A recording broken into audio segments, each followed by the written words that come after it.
Okay, so now we're going to add the nose to our face. And several of you have expressed concern, like you send me an image like this and you're like, this looks bad. No, it doesn't. Okay, look how many other steps this process has gone through than this one. So don't feel like yours looks weird or like an alien. I mean, hello, mine looks like an alien too. So we're all in the same alien boat.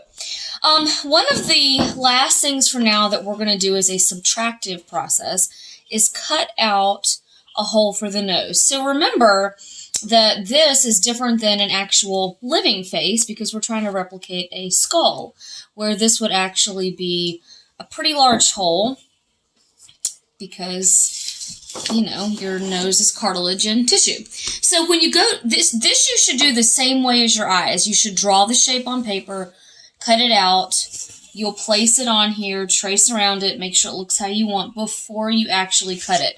So a good idea, and you're more than welcome to Google skull noses because there's all kinds of variations on this shape, which is pretty much a triangle with the top flattened, or an elongated trapezoid if you want to be technical. But what you can do is come over here to a piece of paper, just like we did our eyes,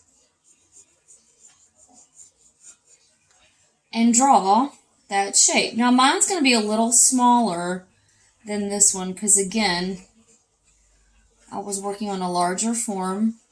You can kind of round the bottom like that, and then you're going to cut it out.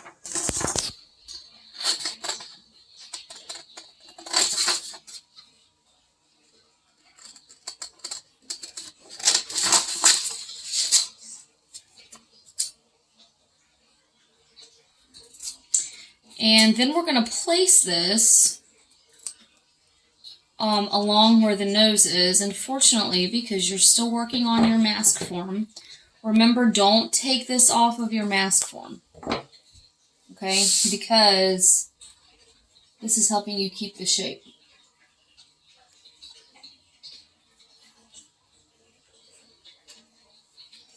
So probably right there. And somewhere I have a paper clip. There it is. Okay. So before you start cutting, trace it.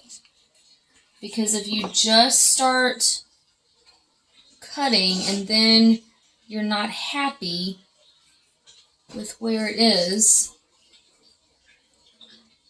you can't fix it. But if you just trace around it, and something gets screwed up, you can just smooth it over and try it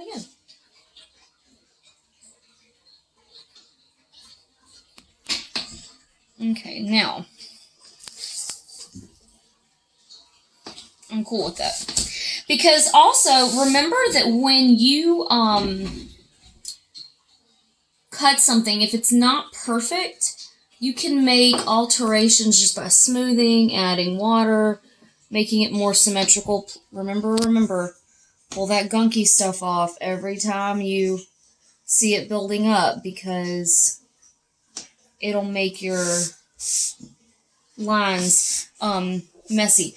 And look, when you need to turn your mask in order to get to something, turn it, okay? Doesn't have to be facing you the whole time. Who cares? As long as you can cut it out nice and neat, that's all we really care about. So turn it however you need to.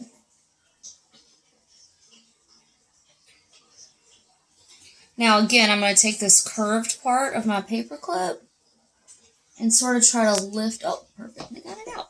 Okay. Now, if this happens at home and you think about freaking out, don't. This is not symmetrical. So I'm just going to sort of slice this down and adjust this until I can get it a little more symmetrical. That's going to happen, just depend on how your hand was, holding the paper clip or whatever. Easy little adjustments to make. Kind of think of the paper idea as like a guide, and then you make the small adjustments once it's out. Now my clay right now is pretty soft, so I don't even have my brush and water, like a bowl of water handy, because I just don't really need it right now. And you can spend some time just making everything nice and neat, nice and symmetrical. Also keep in mind, because of how plastic your clay is, when you get it out of the bag, like I noticed up here, like I had hit that little eye socket. Don't freak out. Your clay is plastic. You can simply smooth it over and go on about your business. When you're trying to trim areas, just go a little bit at a time. Don't get crazy with it. It's much easier to take away than it is to add back.